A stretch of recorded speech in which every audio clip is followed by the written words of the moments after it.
The 5 orange pips. When I glance over my notes and records of the Sherlock Holmes cases between the years 82 and 90, I am faced by so many which present strange and interesting features that it is no easy matter to know which to choose and which to leave. Some, however, have already gained publicity through the papers, and others have not offered a field for those peculiar qualities which my friend possessed in so high a degree, and which it is the object of these papers to illustrate. Some, too, have baffled his analytical skill, and would be as narratives beginnings without an ending, while others have been but partially cleared up, and have their explanations founded rather upon conjecture and surmise than on that absolute logical proof which was so dear to him. There is, however, one of these last which was so remarkable in its details and so startling in its results that I am tempted to give some account of it, in spite of the fact that there are points in connection with it which never have been, and probably never will be, entirely cleared up.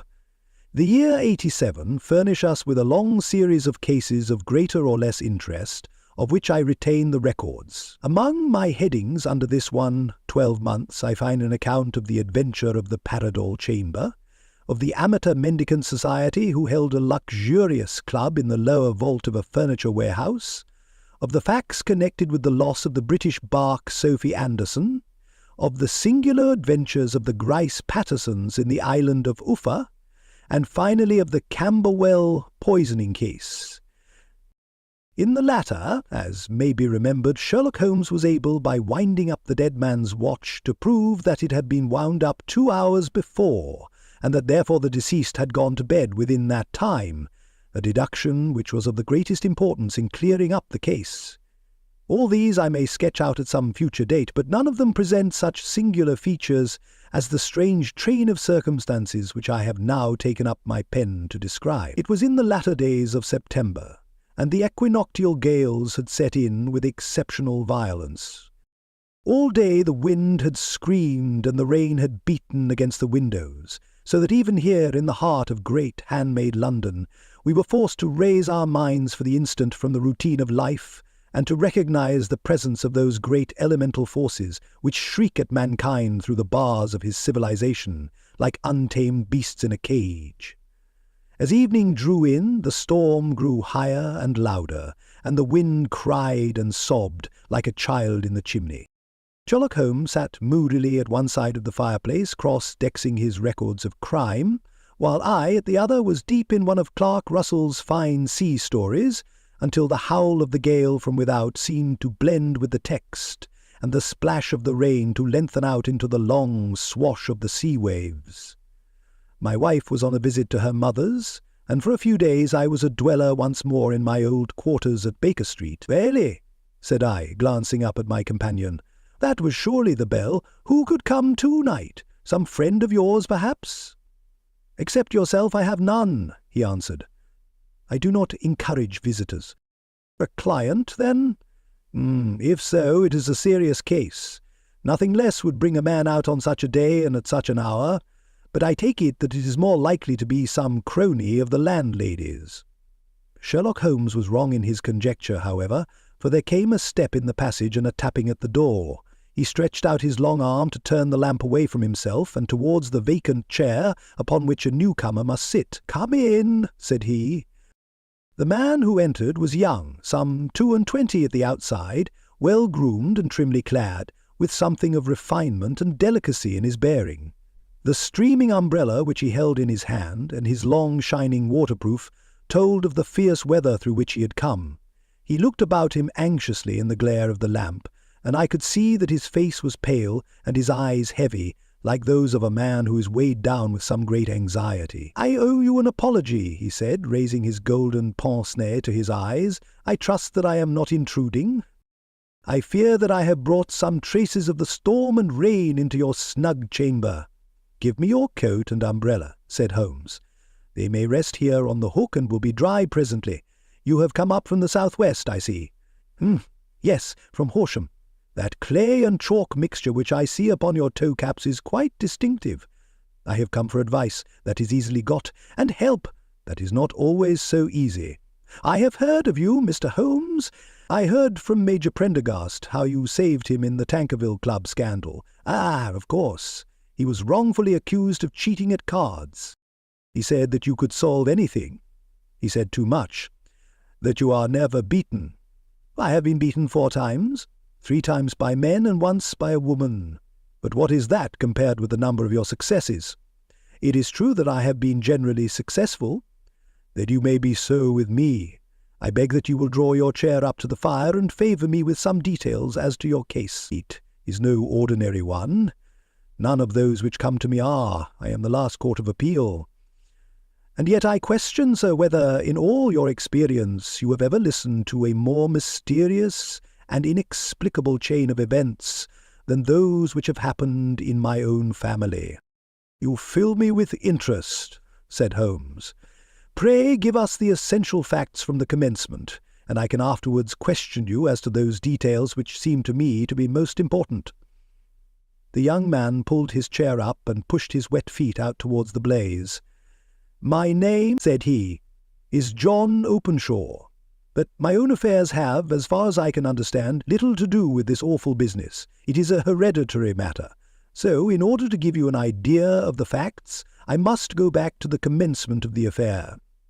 You must know that my grandfather had 2 sons, my uncle Elias and my father Joseph. My father had a small factory at Coventry, which he enlarged at the time of the invention of bicycling. He was a patentee of the Openshaw unbreakable tyre, and his business met with such success that he was able to sell it and to retire upon a handsome competence. My uncle Elias emigrated to America when he was a young man and became a planter in Florida, where he was reported to have done very well. At the time of the war he fought in Jackson's army and afterwards under Hood, where he rose to be a colonel. When Lee laid down his arms, my uncle returned to his plantation, where he remained for 3 or 4 years. About 1869 or 1870 he came back to Europe and took a small estate in Sussex near Horsham. He had made a very considerable fortune in the States, and his reason for leaving them was his aversion to the Negroes, and his dislike of the Republican policy in extending the franchise to them.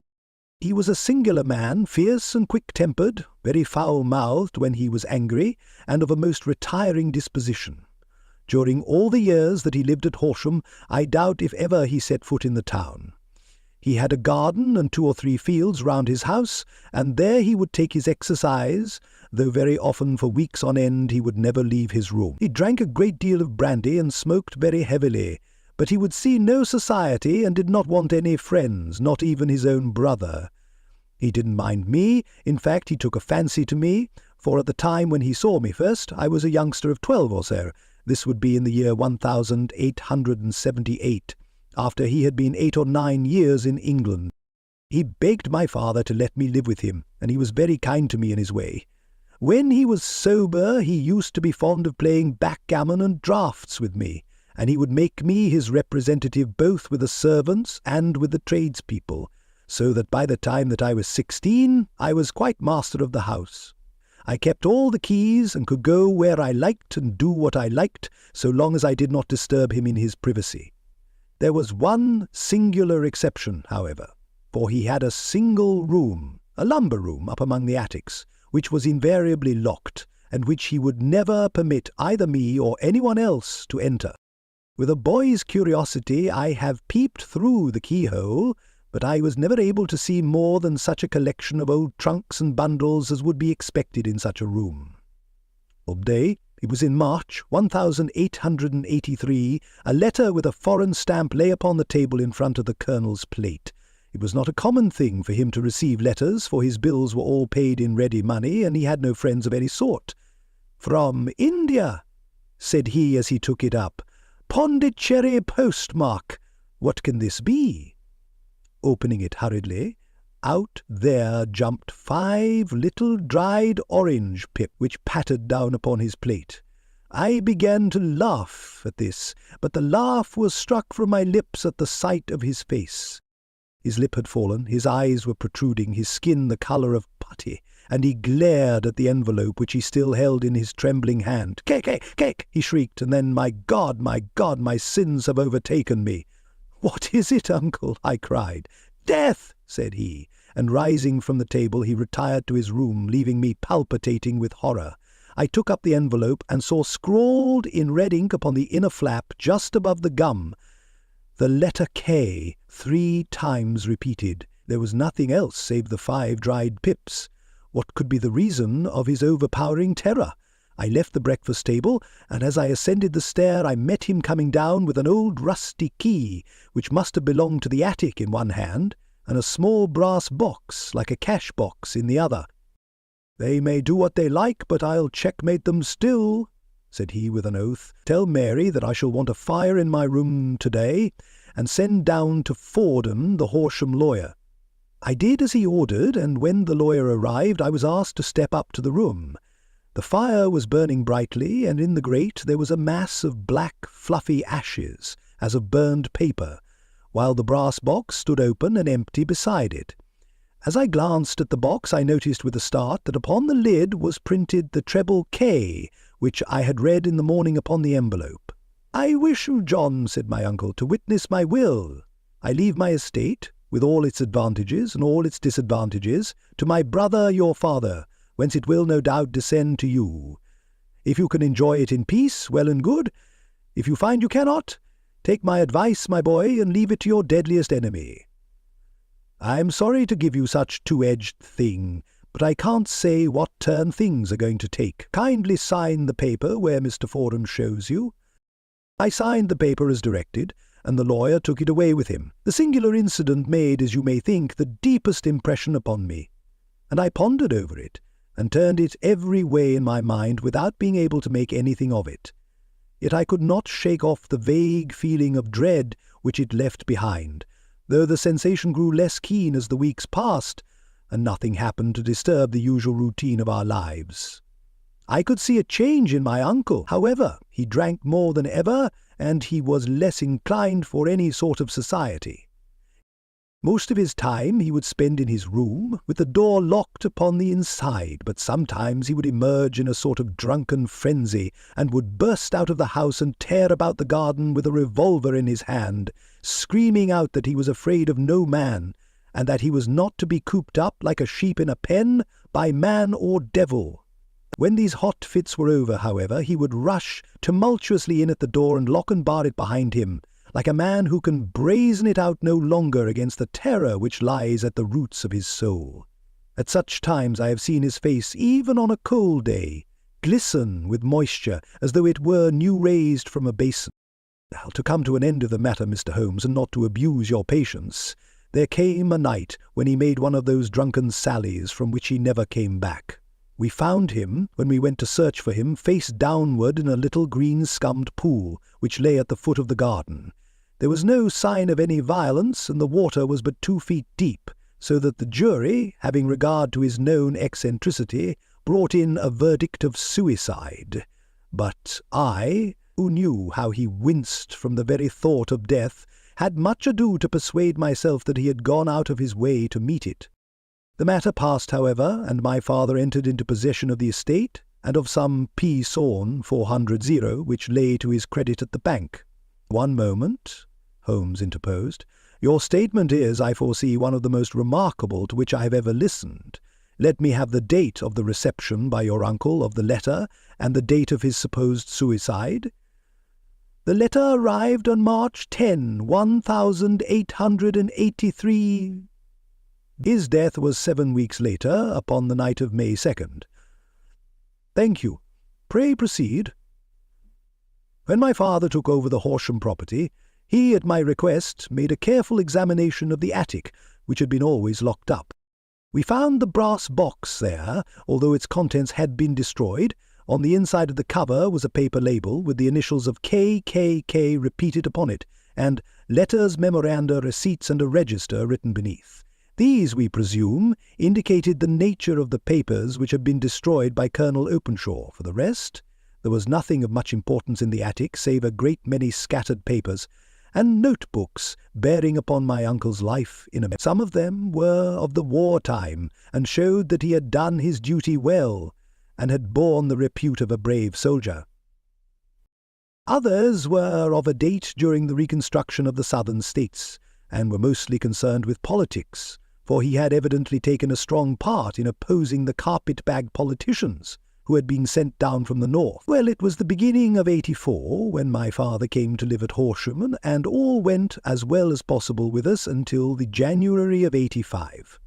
On the 4th day after the New Year, I heard my father give a sharp cry of surprise as we sat together at the breakfast table. There he was, sitting with a newly opened envelope in one hand and 5 dried orange pips in the outstretched palm of the other one. He had always laughed at what he called my cock and bull story about the colonel, but he looked very scared and puzzled now that the same thing had come upon himself. "Why, what on earth does this mean, John?" he stammered. My heart had turned to lead. "It is KKK, said I. He looked inside the envelope. "So it is," he cried. "Here are the very letters. But what is this written above them? 'Put the papers on the sundial,' I read, peeping over his shoulder. What papers? What sundial?" he asked. "The sundial in the garden. There is no other," said I. "But the papers must be those that are destroyed." "Pooh," said he, gripping hard at his courage. "We are in a civilized land here, and we can't have tomfoolery of this kind. Where does the thing come from?" "From Dundee," I answered, glancing at the postmark. "Some preposterous practical joke," said he. "What have I to do with sundials and papers? I shall take no notice of such nonsense." "I should certainly speak to the police," I said, "and be laughed at for my pains." "Nothing of the sort." "Then let me do so?"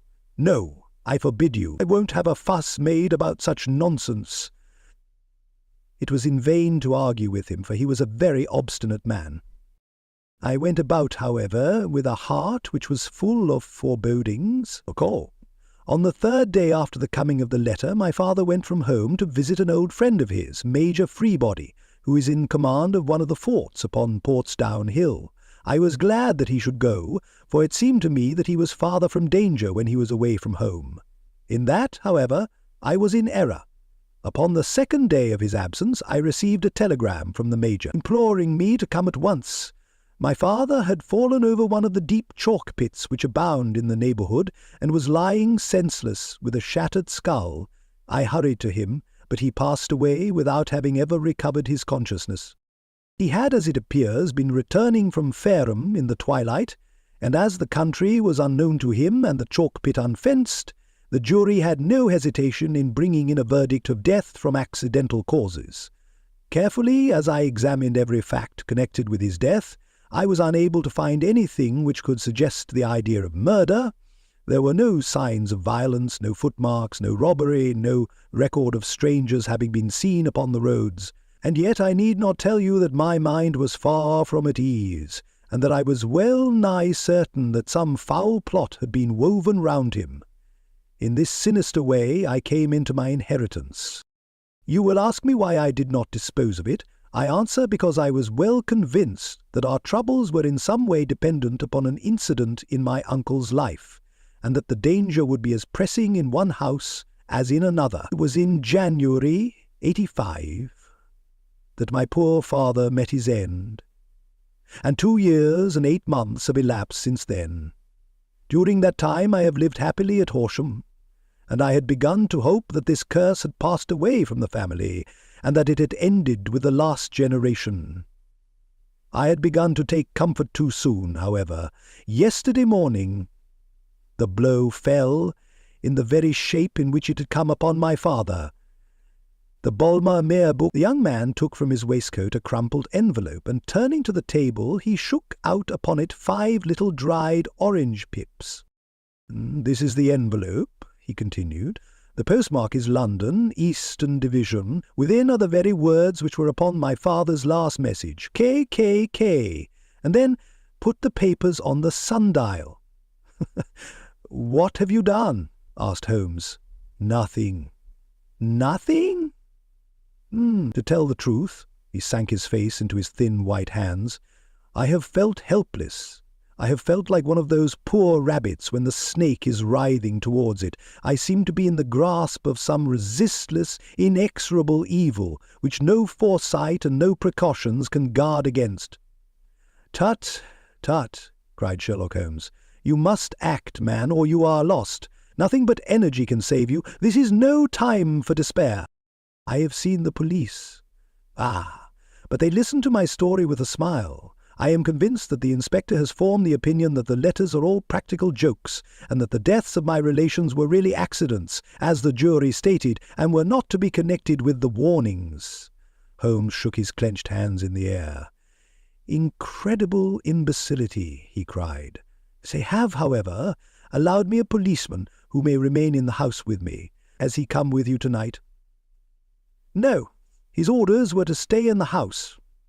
Again Holmes raved in the air. "Why did you come to me?" he cried, "and above all, why did you not come at once?"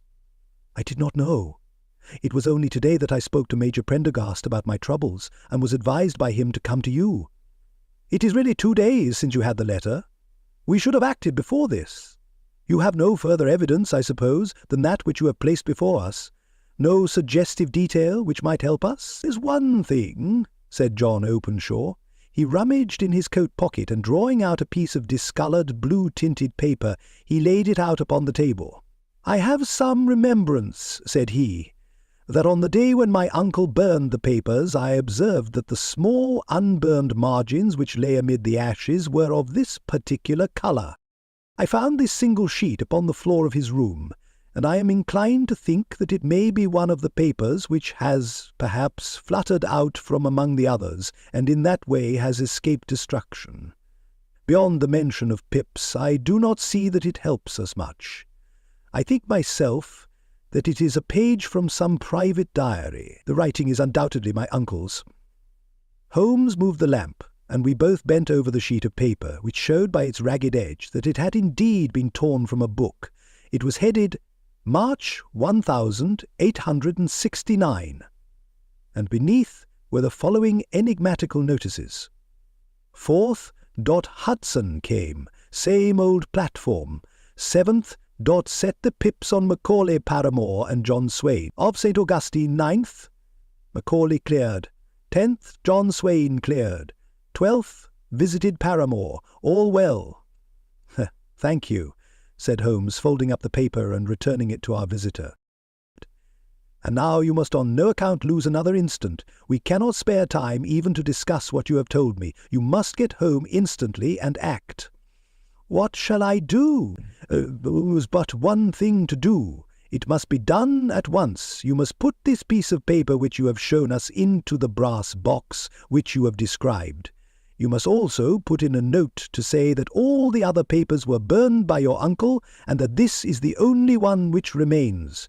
You must assert that in such words as will carry conviction with them. Having done this, you must at once put the box out upon the sundial, as directed. You understand? Entirely. Do not think of revenge, or anything of the sort at present. I think that we may gain that by means of the law, but we have our web to weave, while theirs is already woven. The first consideration is to remove the pressing danger which threatens you.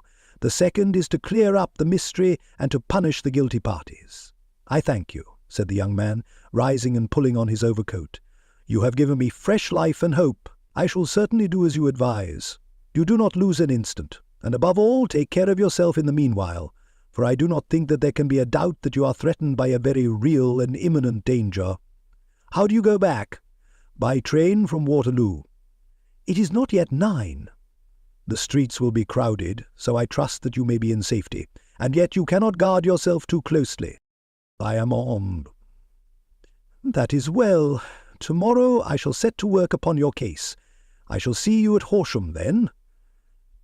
No, your secret lies in London. It is there that I shall seek it. Then I shall call upon you in a day or in 2 days with news as to the box and the papers. I shall take your advice in every particular. He shook hands with us and took his leave. Outside, the wind still screamed and the rain splashed and pattered against the windows. This strange, wild story seemed to have come to us from amid the mad elements, blown in upon us like a sheet of seaweed in a gale, and now to have been reabsorbed by them once more. Sherlock Holmes sat for some time in silence, with his head sunk forward and his eyes bent upon the red glow of the fire. Then he lit his pipe, and leaning back in his chair he watched the blue smoke rings as they chased each other up to the ceiling. "I think, Watson," he remarked at last, "that of all our cases we have had none more fantastic than this, save perhaps the sign of 4. Well, yes, save perhaps that.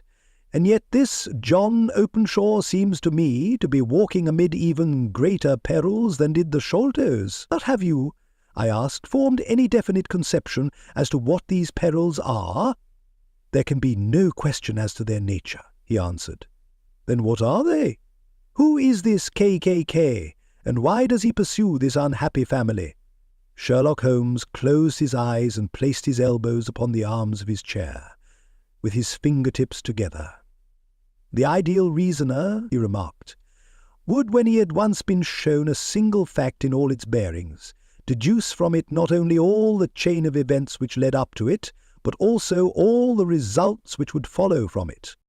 As Cuvier could correctly describe a whole animal by the contemplation of a single bone, so the observer who has thoroughly understood one link in a series of incidents should be able to accurately state all the other ones both before and after.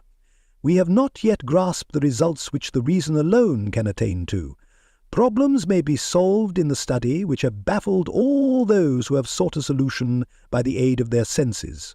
To carry the art, however, to its highest pitch, it is necessary that the reasoner should be able to utilize all the facts which have come to his knowledge, and this in itself implies, as you will readily see, a possession of all knowledge, which, even in these days of free education and encyclopedias, is a somewhat rare accomplishment. It is not so impossible, however, that a man should possess all knowledge which is likely to be useful to him in his work, and this I have endeavoured in my case to do. If I remember rightly, you, on one occasion, in the early days of our friendship, defined my limits in a very precise fashion." "Yes," I answered, laughing. "It was a singular document. Philosophy, astronomy, and politics were marked at 0, I remember. Botany variable, geology profound as regards the mud stains from any region within 50 miles of town, chemistry eccentric, anatomy unsystematic, sensational literature and crime records unique, violin player, boxer, swordsman, lawyer, and self-poisoner by cocaine and tobacco. Those, I think, were the main points of my analysis."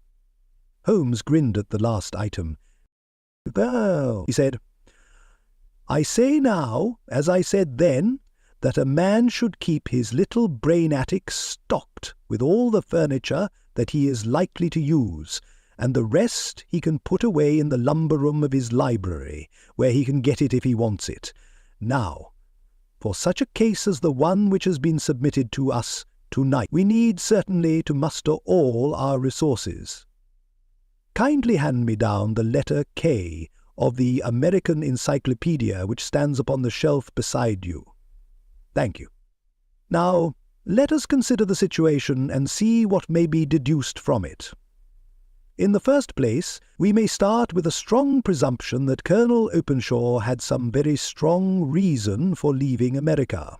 Men at his time of life do not change all their habits, and exchange willingly the charming climate of Florida for the lonely life of an English provincial town.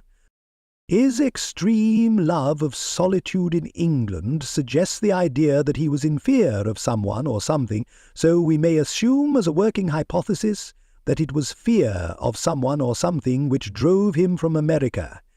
As to what it was he feared, we can only deduce that by considering the formidable letters which were received by himself and his successors. Did you remark the postmarks of those letters?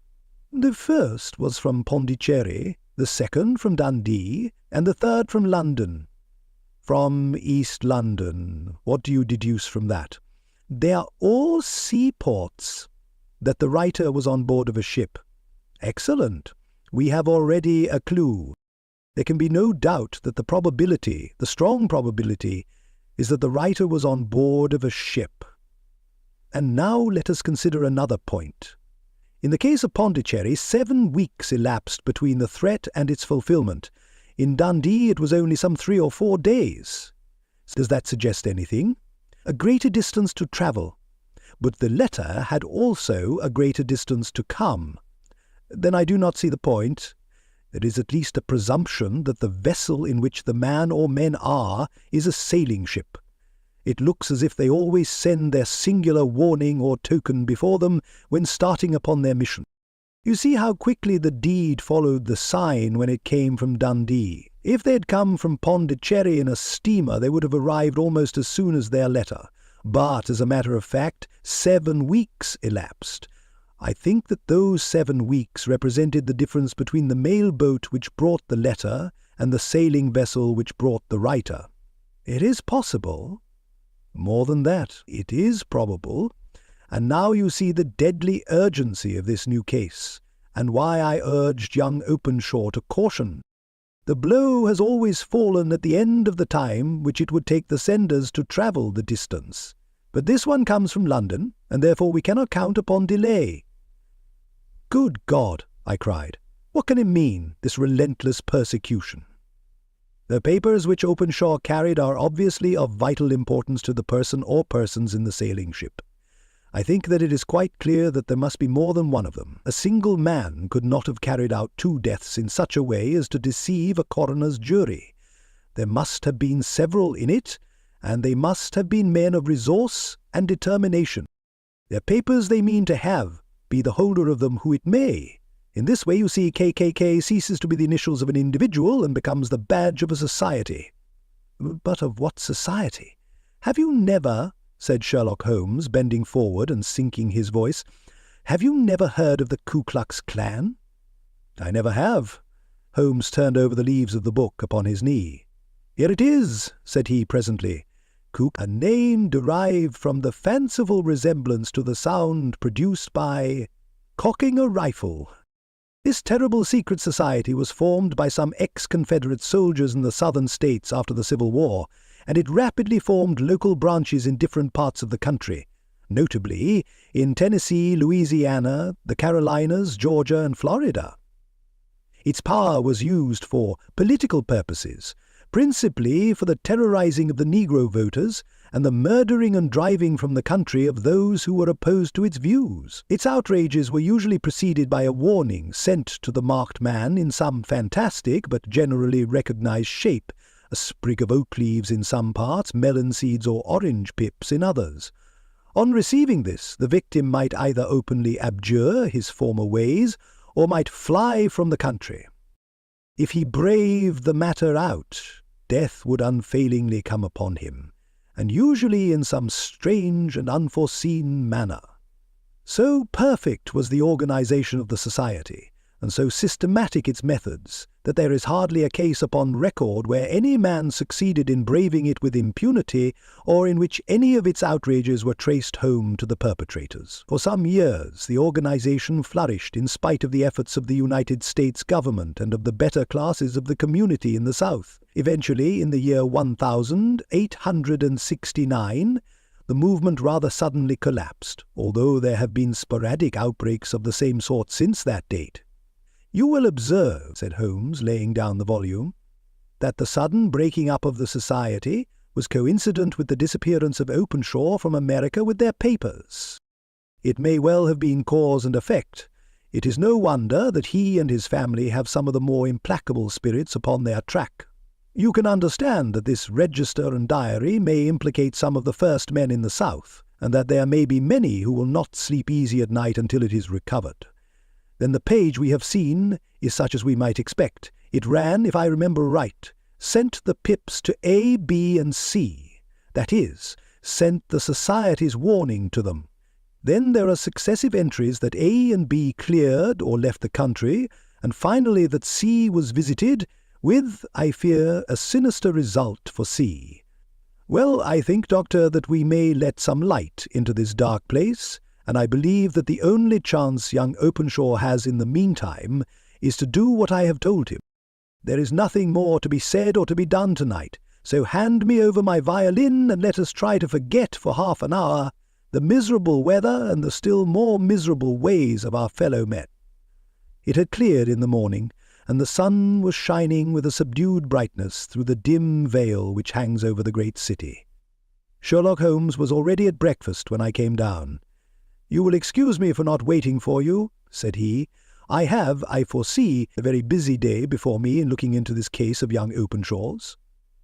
"What steps will you take?" I asked. "It will very much depend upon the results of my first inquiries. I may have to go down to Horsham, after all." "You will not go there first?" "No, I shall commence with the city. Just ring the bell, and the maid will bring up your coffee." As I waited, I lifted the unopened newspaper from the table and glanced my eye over it.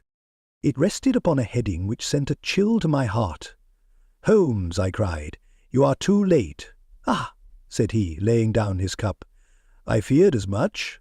How was it done?" He spoke calmly, but I could see that he was deeply moved. My eye caught the name of Openshaw and the heading "Tragedy near Waterloo Bridge." Here is the account.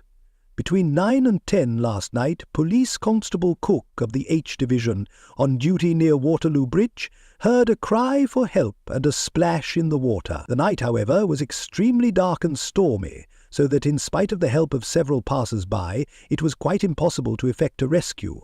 The alarm, however, was given, and by the aid of the water police, the body was eventually recovered. It proved to be that of a young gentleman whose name, as it appears from an envelope which was found in his pocket, was John Openshaw, and whose residence is near Horsham.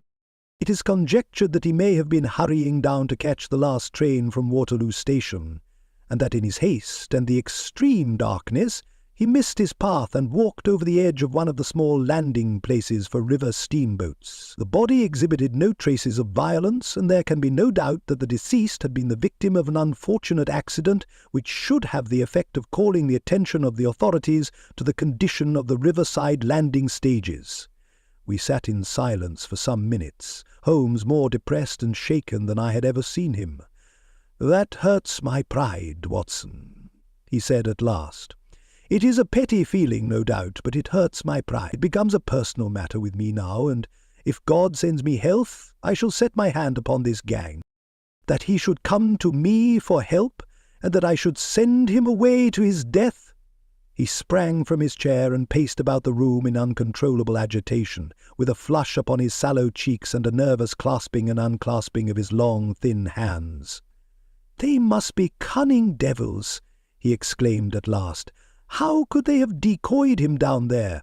The embankment is not on the direct line to the station. The bridge, no doubt, was too crowded, even on such a night, for their purpose. Well, Watson, we shall see who will win in the long run. I am going out now." "To the police?" "No, I shall be my own police. When I have spun the web they may take the flies, but not before." All day I was engaged in my professional work, and it was late in the evening before I returned to Baker Street. Sherlock Holmes had not come back yet. It was nearly 10 o'clock before he entered, looking pale and worn. He walked up to the sideboard, and tearing a piece from the loaf, he devoured it voraciously, washing it down with a long draught of water. "You are hungry," I remarked. "Starving. It had escaped my memory. I have had nothing since breakfast." "Nothing?" "Not a bite. I had no time to think of it." "And how have you succeeded?" "Well, you have a clue. I have them in the hollow of my hand. Young Openshaw shall not long remain unavenged. Why, Watson, let us put their own devilish trademark upon them. It is well thought of." "What do you mean?" He took an orange from the cupboard, and tearing it to pieces, he squeezed out the pips upon the table. Of these he took 5 and thrust them into an envelope. On the inside of the flap he wrote S.H. for J.O. Then he sealed it and addressed it to Captain James Calhoun, Bark, Lone Star, Savannah, Georgia. "That will await him when he enters port," said he, chuckling. "It may give him a sleepless night. he will find it as sure a precursor of his fate as Openshaw did before him. And who is this Captain Calhoun? The leader of the gang. I shall have the others, but he first. How did you trace it then? He took a large sheet of paper from his pocket, all covered with dates and names. I have spent the whole day, said he, over Lloyd's registers and files of the old papers, following the future career of every vessel which touched at Pondicherry in January and February 83. There were 36 ships of fair tonnage which were reported there during those months. Of these, one, the Lone Star, instantly attracted my attention, since, although it was reported as having cleared from London, the name is that which is given to one of the states of the Union. Texas, I think. I was not, and am not sure which, but I knew that the ship must have an American origin. What then? I searched the Dundee records, and when I found that the bark Lone Star was there in January 85, my suspicion became a certainty. I then inquired as to the vessels which lay at present in the port of London. Yes, the Lone Star had arrived here last week. I went down to the Albert Dock and found that she had been taken down the river by the early tide this morning, homeward bound to Savannah. I wired to Gravesend and learned that she had passed some time ago, and as the wind is easterly, I have no doubt that she is now past the good winds and not very far from the Isle of Wight. What will you do then? Oh, I have my hand upon him. He and the two mates are, as I learn, the only native-born Americans in the ship. The others are Finns and Germans. I know, also, that they were all three away from the ship last night. I had it from the stevedore who has been loading their cargo. By the time that their sailing ship reaches Savannah, the mail boat will have carried this letter, and the cable will have informed the police of Savannah that these three gentlemen are badly wanted here upon a charge of murder. There is ever a flaw, however, in the best laid of human plans, and the murderers of John Openshaw were never to receive the orange pips, which would show them that another, as cunning and as resolute as themselves, was upon their track. Very long and very severe were the equinoctial gales that year. We waited long for news of the Lone Star of Savannah, but none ever reached us. We did at last hear that somewhere, far out in the Atlantic, a shattered stern-post of a boat was seen swinging in the trough of a wave with the letters L.S. carved upon it, and that is all which we shall ever know of the fate of the Lone Star.